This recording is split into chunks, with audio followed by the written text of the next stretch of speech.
How are you guys doing? So this is like the end of your first official week of school, right? How'd it go? How'd it go? Good. What'd you learn? A lot. It's just like my kids. How was school? Good. What'd you learn? A lot. That's all it is. Let me ask you guys a question. If I tell you a story that involves the word fart, is that okay? Okay. So I'm at this basketball camp, and this is the awesome thing about getting to come back like more than once, because the first time when you come in, you know, you tell the heart-wrenching, dramatic story that was really tough to live through and kind of tough to hear. Some of y'all remember what I'm talking about? The young man in 6th grade and all of that happened with him. So now I get to tell a little more of the fun stuff, right? And so it's awesome to be back. It's good to be back with you guys and to have the opportunity to chat with you and talk with you. So I'm at this basketball camp. Where are people who are 14 years old? Where are my 14-year-old people? 14-year-old people? Okay, high and proud. Okay, 14-year-old people. I'm at this basketball camp, and it's a co-ed basketball camp.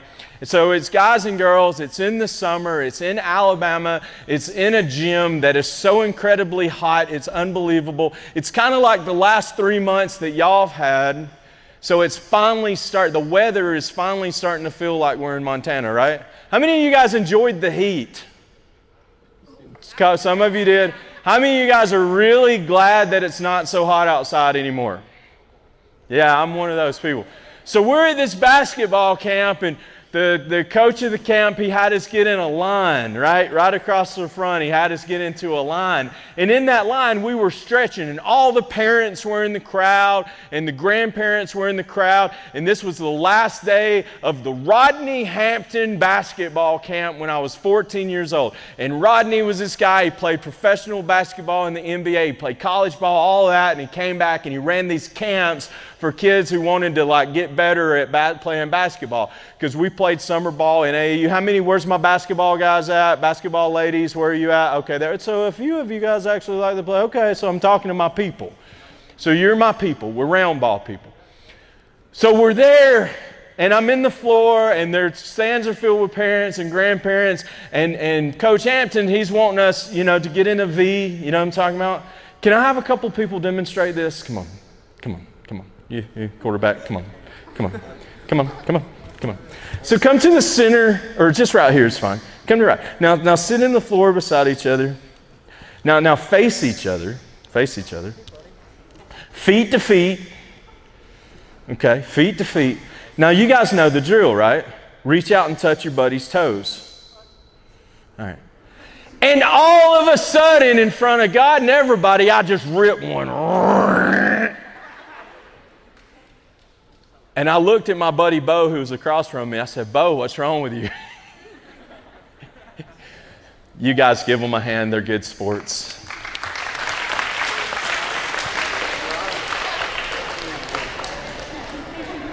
There was this other time when I was 14. This was like the week later or something like that. And we're out. Who's ever been fishing? Who's ever gone? Who likes to fish? Who likes to fish? Okay, I like to fish. We like to go fishing. Who's ever been catfishing? Catfishing? Okay, when you catfish, right? Then when you're catfishing, the idea is you want the bait to sit on the bottom of the riverbed or the creek or whatever, and then you use a lot of weight to hold it there because there's probably a current coming through or whatever, that kind of thing, right? So when you go catfishing, you put like chicken liver on a treble hook or whatever it is, right? And then you put like 1.5 ounces weight on it to hold it down, and you get this thing and you cast it out as far as you can possibly go, and then it just sits there on the bottom, and in just a matter of time, it never fails, a big old fat catfish is going to come up, and you're going to catch him. He's going to get your chicken liver, you're going to catch him. Well, when I went catfishing this one time, I went with my stepdad. His name was Chris. And I tied this big old 1.5 ounce weight to the end of my line. with the food on it, with the bait on it, with the chicken livers, and it's on the hook and this kind of thing. And then I was sitting on the back of the pickup truck. We had a toolbox on the back of the truck, and I was about 30 feet from the creek bank, and I didn't really want to walk to the creek bank to cast my line. I could cast it from the truck over my stepdad's head, who's standing there at the creek bank. So I, with the 1.5 ounce weight and with the treble clef hook and the chicken liver on the end of it, I almost knocked that big old sucker out. Now you got to understand my stepdad. My stepdad, he is as big as a grizzly bear, and he looks like one too. He is the hairiest human on the face of the earth. Those people who believe they have seen Bigfoot, it's actually my stepdad they've seen. It's not Bigfoot. All Bigfoot sightings occur wherever my stepdad goes. He's hairy. I mean, it's Harry Potter fans. Where are my Harry Potter fans? You remember Hagrid? Hagrid? That's my stepdad, Hagrid. So this big old grizzly bear size of man called Chris, my stepdad, he just turns around and he gives me the stink eye, like, boy, you know what I'm saying? You ever had that? Anybody's ever experienced that? He didn't say a word, which terrified me. I was trembling in my boots. Oh, God. Well, I mean, if at first you don't succeed, you try again, right? I think I can. You know what I'm saying? Like, we've all read the book. And so, you know what I did? I decided in my 14-year-old brain that 1.5 ounces was just not nearly enough weight. So I added more weight. Because, hey, if you want this thing to really project, you've got to put some weight on the end of it. Can I get an amen? You know what I'm talking? So I put another 1.5 ounces weight. I've got a total of 3 ounces of weight on the end of my line with the treble clef hook and the chicken liver and the whole thing. And I'm ready to catch the biggest, fattest catfish in the Coosa River running through Gadsden, Alabama, my hometown. And I reach back. I second guessed it because he was standing in the same spot. See, this really happened. I reached back. Ow!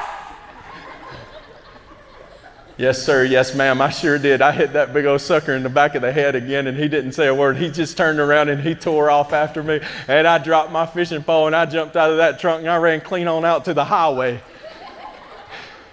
See, the thing about those big grizzly bear looking people are they charge hard, but they run out of steam quick. So I could outrun him. If you're ever being chased by a bear and your buddy, you don't have to outrun the bear. You only have to outrun. Amen. That's how that works. That's how that works. So where's my seniors at? Seniors in the room? That's right. Y'all ready? This is it. There's going to be tears. The whole year's nostalgic. This is your first week of school. Some of you are like, yes. Some of you are counting down the days. You've probably got an app on your phone that's a countdown. It's the final count. You know what I'm saying? So my oldest son, Jaden, just graduated from high school. And as a matter of fact, today was his first day of classes on campus at the University of North Alabama in Florence, Alabama, where he is living on campus. He is the first person in my family to not only, he's going to college, but he's the first to actually be on scholarship living on campus. Full ride scholarship. They're actually paying this joker about 10 grand a year to go to school. I mean, it's pretty cool. Not only is he going to college for free, but they're also paying him to go. I mean, his room and his housing, all that was taken care of. His meal plan was taken care of. Thank you, Jesus, because that kid. All of that was taken care of. His books, tuition, the whole deal, it was taken care of. The whole 9, okay? And we were excited. We were celebrating for him. Man, it was a joyous occasion. It was a happy thing, you know, because nobody else in my line had done that. Like, I went to college, but my wife and I were married.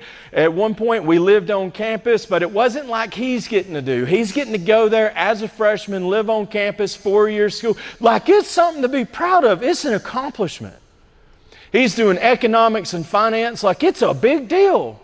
And we were happy. And the family, man, they came together. Even the big hairy gorilla stepdad, my, Chris, who I'd hit in the head all them years ago. Like, we're all together. We're having dinner one night at a place called Top of the River, who, by the way, their logo is a big fat catfish. And we're there, and we're in Gunnersville, Alabama, and we're all sitting around the table, and man, there's about 25 of us, and it was also simultaneously Mother's Day this year is when this happened.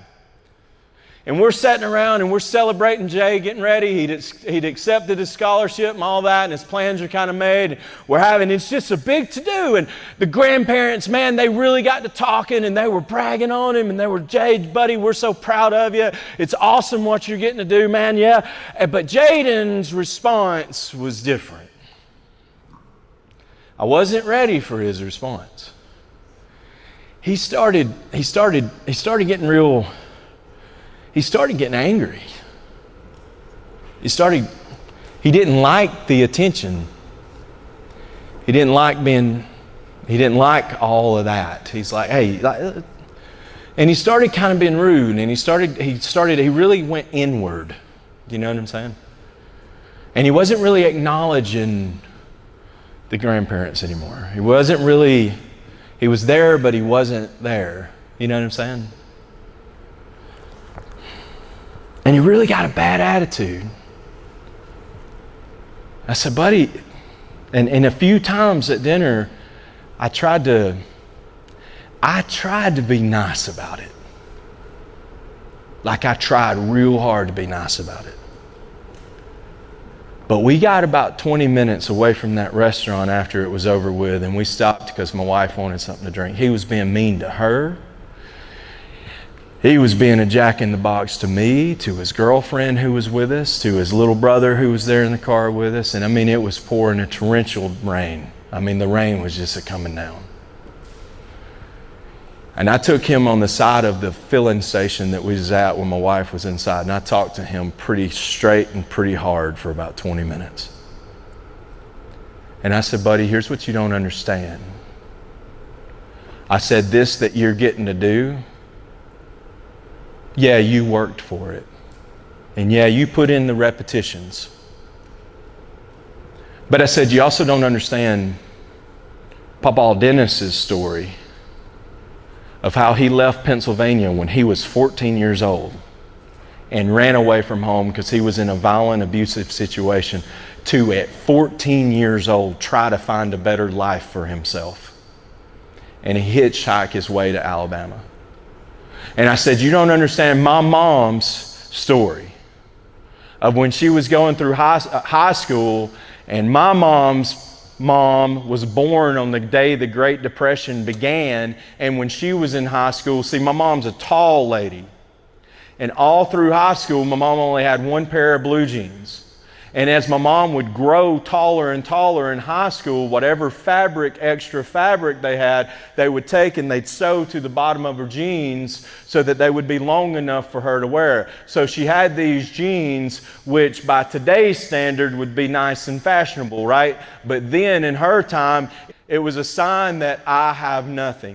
And I looked at Jaden and I told him, and I said, buddy, what you don't understand here, you're in a line. You think you've accomplished something, you think you've done something, and look, we're proud of you, but this ain't about you, buddy. Are you guys following me? There's more on the table here than just about you. See, because what this is this is the culmination of your grandparents' dream for their life.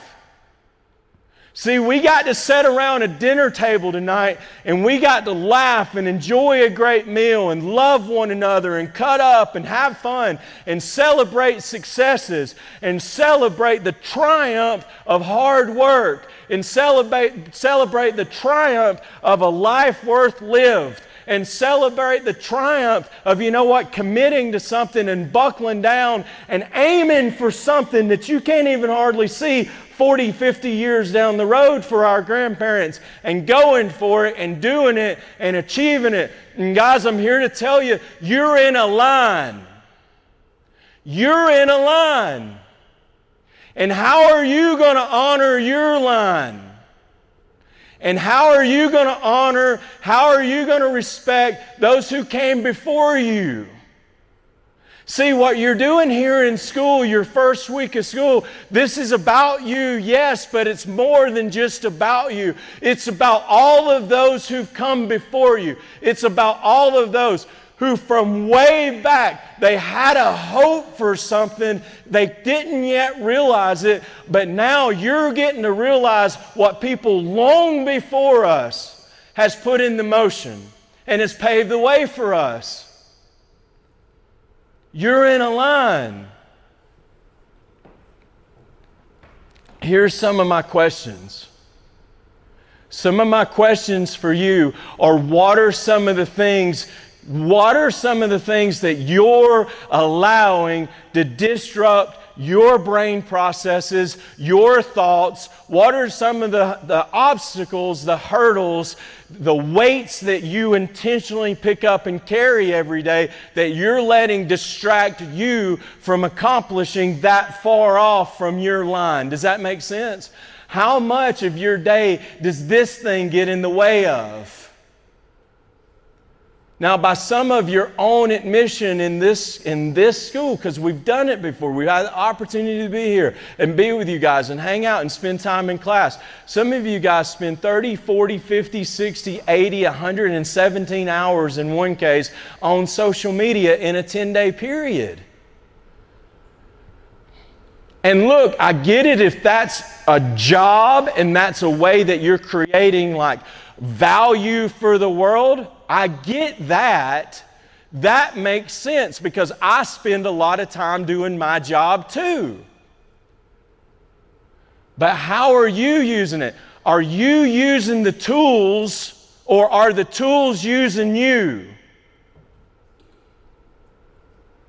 Are you manipulating the device or is the device manipulating you? How many adults do you know during COVID?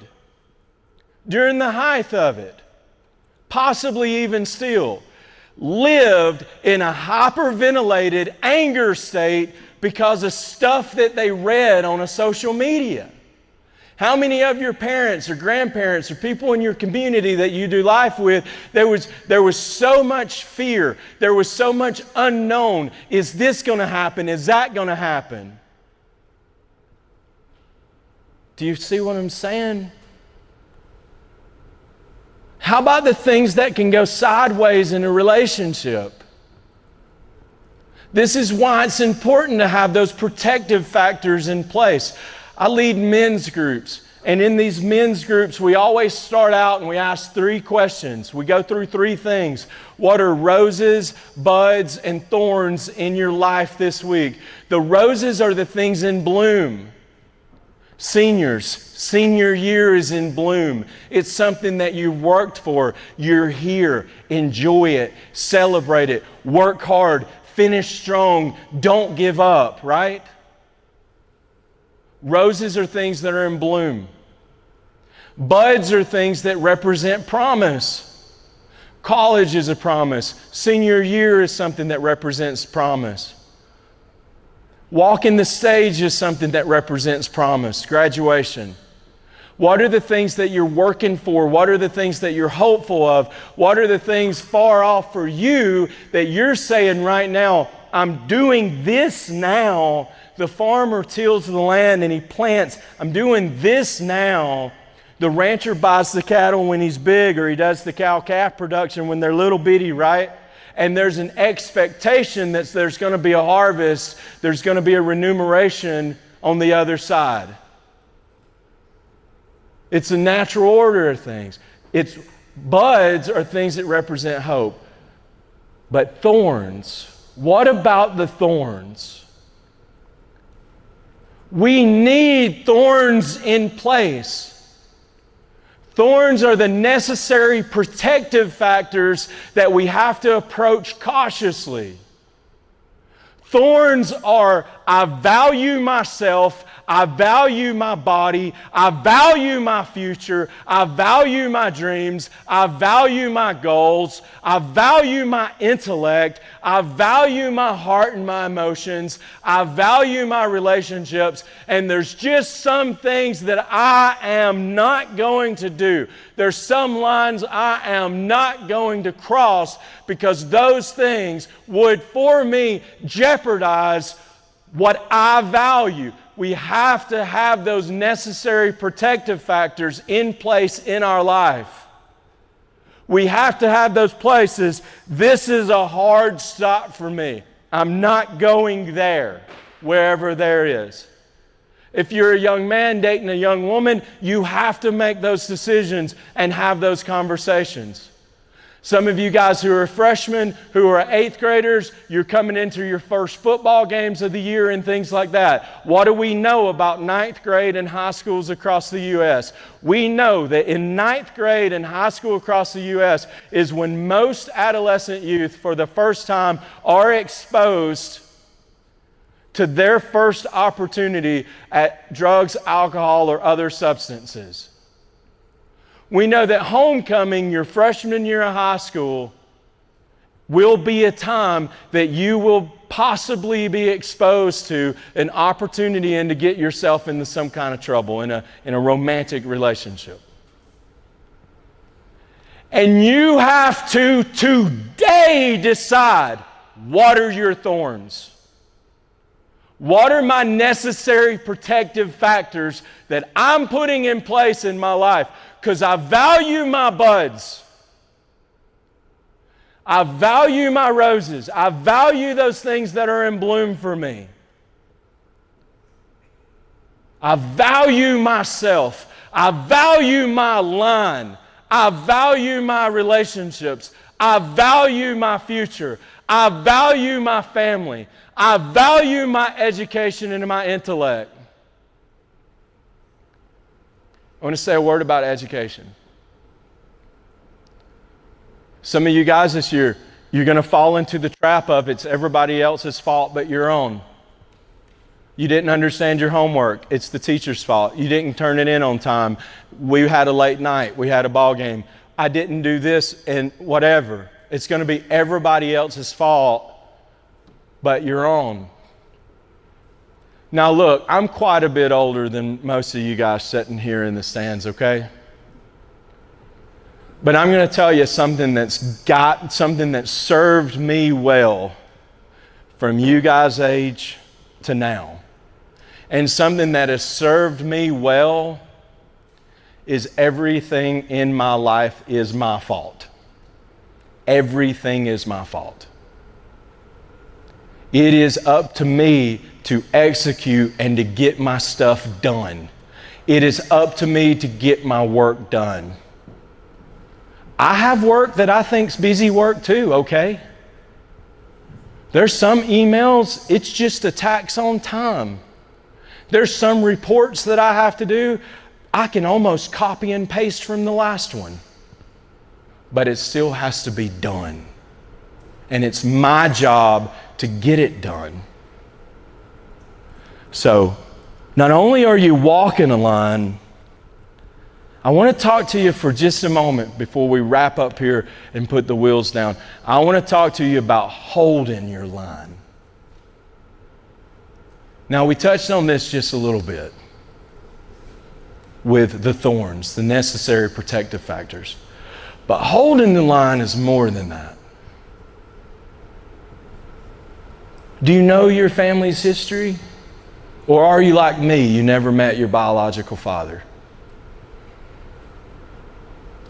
See, for some of us, we have to make our own line. And that's okay. That's okay. And when we make our line, or when we know our family history, or when we know the legacy that we're coming from, now it's okay. If your dad's a rancher or your parents are in cattle or whatever, and you're like, you know what, I think I want to be a writer or a journalist, that's okay. You work that out. You have those hard conversations. Lately, I've listened to a book. I've listened to it now about 3 times. It's Matthew McConaughey. Some of you older folks are going to know it. It's his book, Green Lights. I love it. It's hilarious. The audio book is fantastic. Kids, don't listen to it. In that book, he talks about when he was at University of Texas in Austin. He talks about how the family wanted him to be a lawyer. And along the way, he decided he thought he wanted to be an actor. And he talks about this one time where he calls up his dad. And his dad, by all respects, was he was a loving man, but with the same hand of love, he could also discipline very quickly, right? And Matthew talks about calling his dad, and he says, Dad, I got to talk to you about something. And he's on the phone with him.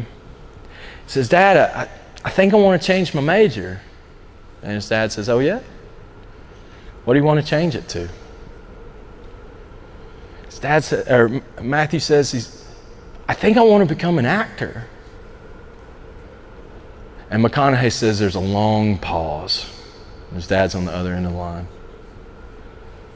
And then his dad said, well, son, don't half it. Give it everything you got. And with that, he had his dad's approval. And with that, he had his dad's support. And with that, he had his dad's encouragement. Know where you're coming from and hold your line. Who is it that you want to be? See, this is a question that I love asking people your age. Because in many respects, aside from a tragedy, you have so much beautiful future in front of you. And I like to ask you the question, who do you want to be? Who do you see yourself as? What do you see yourself doing? Like, what's that thing that, you know what, if it's so maybe outlandish that if you told your friends, they might think you're off your rocker? What's that thing? You ever set up at night? I remember used to doing it. I would set up at night and I would just think about stuff that I wanted to do. And it included stuff like what I'm doing right now with you guys in this setting. And during those times, you know what my day job was? I worked in this warehouse driving a forklift, making like $10 an hour. But I knew I wanted to do more. Right, you'll figure it out. You'll figure out how to do it. Whatever it is that you want to do, you'll figure it out. You guys are smart. You guys are bright. You'll have to have some perseverance, man. You'll have to do some things. You'll have to move some weight that's really heavy. You'll have to take some risk that you may be a little uncomfortable with. You have to make some decisions that are more true to you than they are anybody else. You're going to have to believe in you when no one else in some cases will. But hold your line. Hold your line. It's not about everybody else's line. It's not about the line that the culture is trying to make you hold. There's so much ambiguity and confusion in our culture. You have to, in many respects, throw that off and hold your line. Who are you? Where have you come from and where are you headed? And it's that kind of passion. Passion meaning willing to suffer for something. It's that kind of intensity to every day. Not just showing up all out of sorts. Not having your mom have to yell at you for 20 minutes to get you down the stairs to eat the Fruit Loops out the door to go to school. But being there and being ready to go. It's like, you know, it's a Monday. It's time to go to school. Like, nobody has to tell you that. You know that, right? So just go. Do the things that you have to do. Hold your line. walk your line. And sometimes your line is going to be lonely. Sometimes there's not going to be a lot of people on your line. Sometimes you're going to be the only one around for miles. Sometimes you're going to be the only one who's standing for the thing that you feel like you're standing up for. Sometimes there's going to be other people on your line. Sometimes there's going to be people cheering for you and, come on! Football guys, you know when you're winning, everybody loves you. But when you're not, you know what I'm saying? Sometimes it's a crowded place, and sometimes it's a lonely place. But when you value you, young men and young women, when you value you, and when you learn to value those who've come before you, and when you learn to value what's out in front of you, then right now becomes a beautiful place. Right now becomes a place where you can have gratitude. Right now is a place where you can celebrate peace in your own inner turmoil. Right now is a place where you can not only just survive, but right now is a place where you can thrive. Does that make sense? Is that helpful? I mean, that's all I got. Miss Nicole? Am I early? School gets out at 3:53, so you just have to keep We got 20 minutes. You want to do some Q&A? Some question and answer? We can talk about anything from weightlifting to girls to big trucks. I just bought a 6.6 liter AT4 GMC. Like it at 21. It's bad. We can talk about poultry farming. I'm about to buy a chicken farm. Yeehaw, 60,000 birds. It smells like money. Huh? You seen Napoleon Dynamite? Dude, yes, I've seen parts of Napoleon Dynamite. Chickens have large talons. Yes, they do. Any thoughts, any ideas, any questions? that one right here. All right, what you got? Oh yeah, I can count on you. Come on, baby. It's more like a personal question for you. Do you want to come up here and whisper it and me tell you, or do you want to tell it in front of God and everybody? For you. Oh, a personal question for me? Okay. Have you ever been anywhere besides the United States? Yes. Where? Okay. I've been to Canada, but that doesn't count because it's up the road. I've been to Mexico. That almost doesn't count. I've been to the West Indies. That definitely counts. I've been to Turks and Caicos is its own country. The Bahamas is its own country. I really like the Caribbean. I've spent a lot of time there. I do too. Love the Caribbean. Yep, I've been to those places. Any other questions? That was loud, wasn't it? Yeah. So, whoa. Calm down, bro. It's PE, not the Olympics. What'd your son get a full ride for? He asked what did my son get a full ride for. So where are my 10th graders? All right, 10th graders, you have the ACT coming up. Your first opportunity to take the ACT in 2 months. You can take the ACT in October. August, September. Yep, October. Everybody, sorry to interrupt, John, but in Montana, Okay. the state pays for our juniors to take the ACT the spring of their junior year. Jay did that one too. We do that in Alabama as well for juniors. We had him take the ACT. So he took it as a 7th grader, that Duke tip thing. Yeah, okay, you know what I'm talking about. So he did that. He also took the ACT sophomore year, October. Sophomores. And he scored a 34 on it. Out of, yeah. Yeah. For your reference, And, the best you can get on your ACT is a 36, yeah. Yeah. right? 36? Yes, ma'am, that's correct. And a 34 is a pretty big deal. A 34 will get you a full ride to anywhere in the country. So he's going to school for economics and finance. And that boy has made me a lot of money in Dogecoin, yeehaw.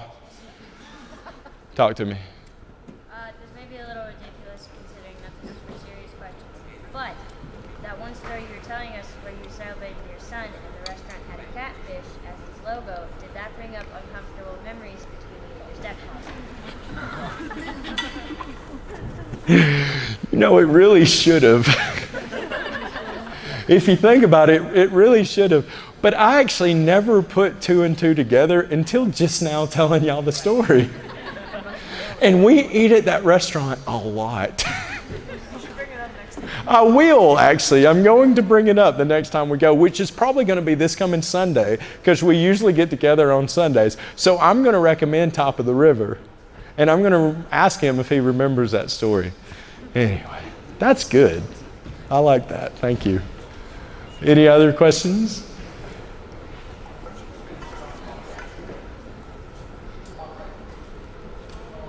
Okay, yeah. Let me come down here. All right, holler at me. What's your job? What is my job? I don't really know. I don't really know. This is technically part of my job, yes. I don't really know what my job is. I tell people that I am the chief broom operator. That's what I tell people.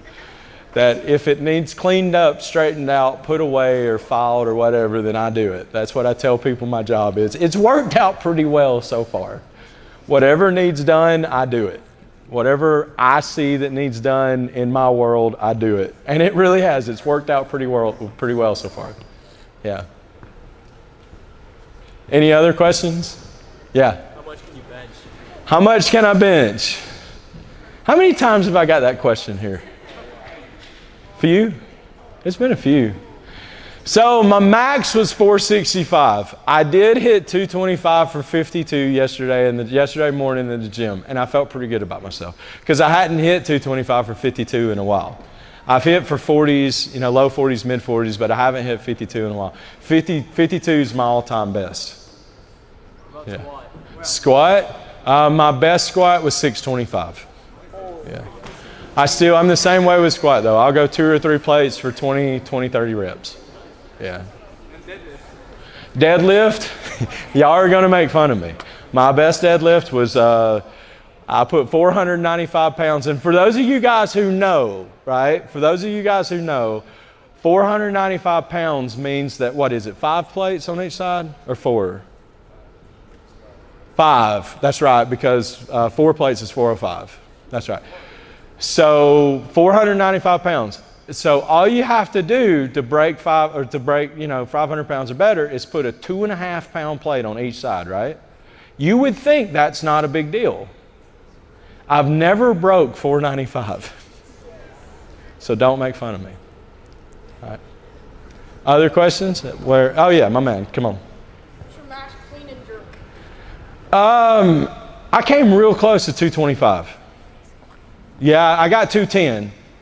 I didn't hit 215, but I've come real close. That's actually one I still enjoy doing. Yeah. Talk to me. Do you have any advice we have new freshmen coming into a lot of sports? You got any advice for them? I bet you do.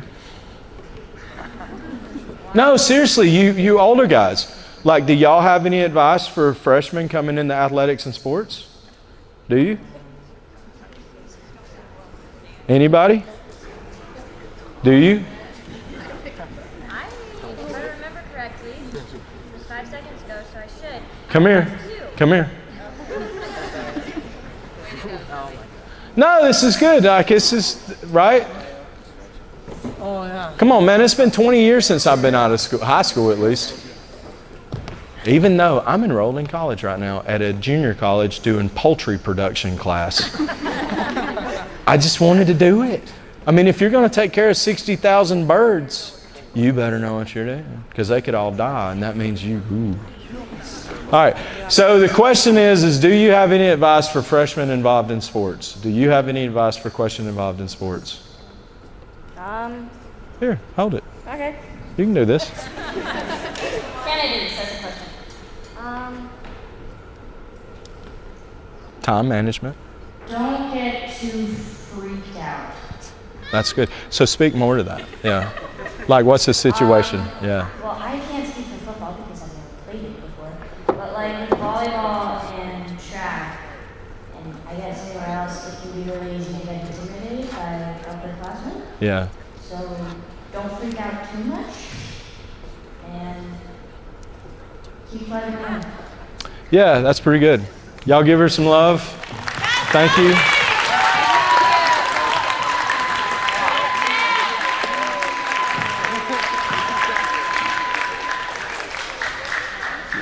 What else would we say to freshmen? I want to do you have advice for freshmen? Come on now. This is The Price is Right, Bob Barker. All right, spirit fingers. Hey, whatever works, man. All right, tell them. Advice for freshmen. So advice for freshmen, I would say don't flake. When you go to practice, go to practice. Don't not practice. Yeah. I made the mistake freshman year of just doing it halfway, midway through practice, and then just giving up at the end. And whenever you get the opportunity to do something incredible, like you get to go to, say you're in cross country and you get to go to a race, make sure you actually go to the race if you get the opportunity. I could have gone to state, but I didn't take the opportunity because I was too scared, which don't be scared. You can do it, and if you have the opportunity, you should. That's good advice. That's good advice. Advice for freshmen. Who else has? Anybody have any relationship advice for freshmen? You have sports advice? Come on, sportsmen. Anybody have any relationship advice? Are you ready? All right, here we go. Sport advice. I shot as my sport for freshman till junior year until I moved here. Shot like who or shot like? Oh, like air rifle shooting. Oh, cool. Okay. Air All right. rifles. Yeah. Don't worry about messing up. I kicked myself so many times because I messed up and overworked myself. It's all right if you messed up. You're new to it. It's fine. If you have problems, talk to one of your upperclassmen. We're here for you. That's why we're here, kind of. Other than to survive school for our final year and whatnot. Very good. Yeah. Good job. Y'all give her some love.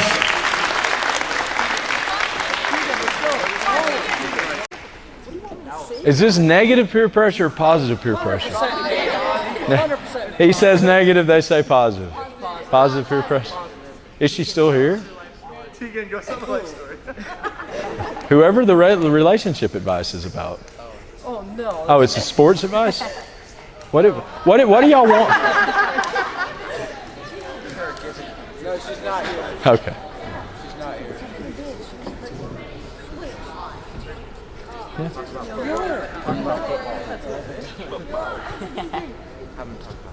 Tell me. Here are some tips for people who are in a relationship. Don't be until you're older. So all of your grandparents and parents are going to your grandparents are actually not going to like that advice, but your parents are going to love that advice. He says if you're in a relationship, don't be. Wait till you get older. Give it up for Braden. I'm not in them.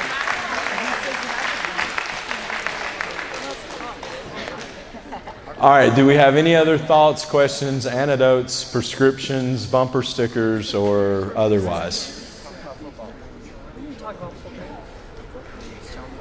All right, I'm looking, going once. What you got, buddy?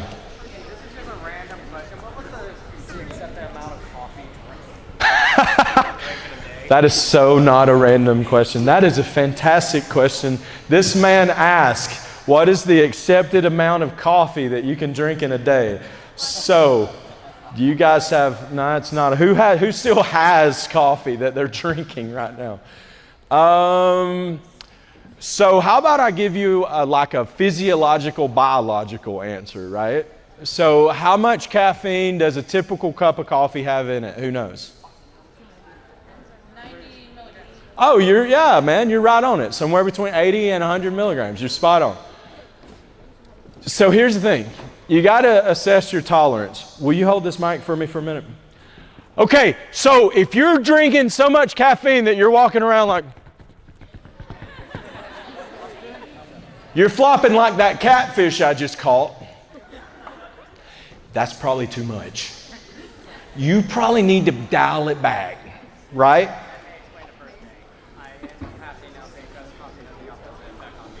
Yeah, so too much caffeine can actually, and it has a really negative side effect. So guys, go easy on the caffeine, especially the energy drinks.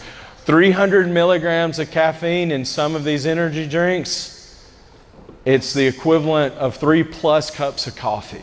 So go easy. Do not chug, sip. Do not chug, sip. Good question, yeah. Any other thoughts, questions, advice? Prescriptions, bumper stickers, what you got, Bubba? Who knows what RAMP stands for? Who here knows what RAMP stands for?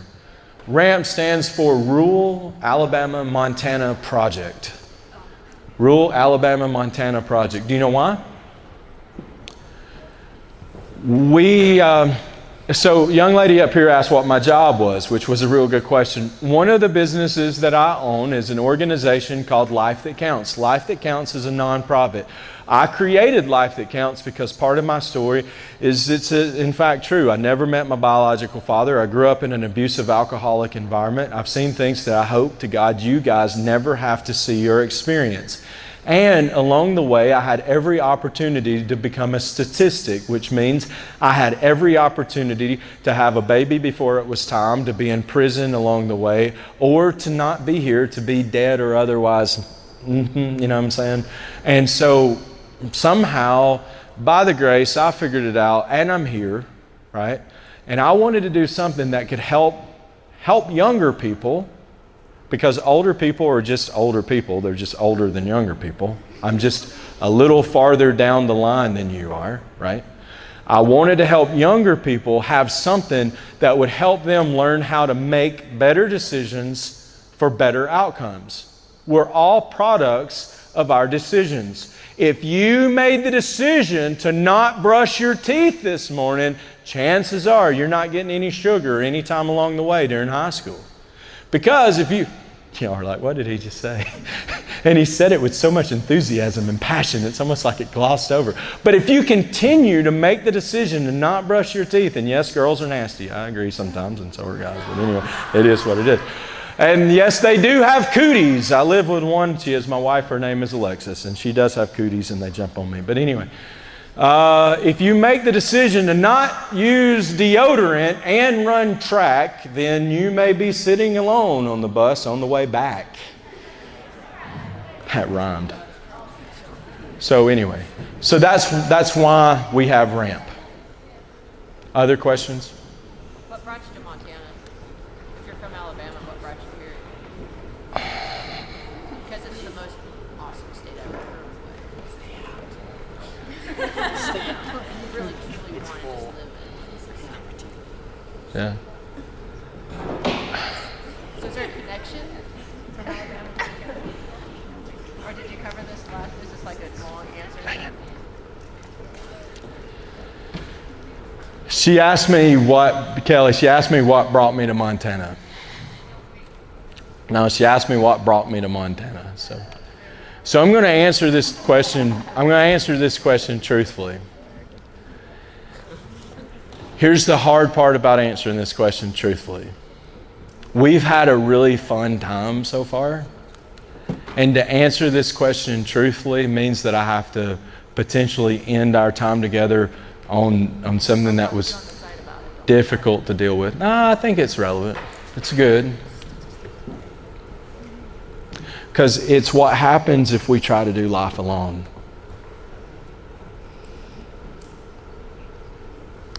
I started coming to Northwest Montana a few years ago. I came via northern Idaho. And in northern Idaho, I met a high school freshman who was 19 years old, who 3 of her biological children her father was their father. Her goal was to graduate. I met others in that same situation. One of the very first people that I ever sat down and talked with after an assembly just like this one, it was a week after his father took his life. And that kept me coming back. And then we started writing for, funds and things like that to serve. I love the natural beauty of Montana. I love the attitude of Montanans. I love there's nobody else to do it, so I'm going to do it. See, one of the things about having never met your biological father, and one of the things about growing up in an abusive environment, one of the things about growing up in an environment where there was not an emphasis on education and there was not an emphasis on homework. See, some people think I'm really stubborn and hard-headed. It's not that I'm stubborn and hard-headed. It's only that I've been making my own food since I was 4 years old. I've been washing my own clothes since I was 4 years old. I've been washing my own dishes without anybody having to tell me since I was that age. And so for my life, what has been tested can be trusted. So I don't listen to just anyone or anything that comes along.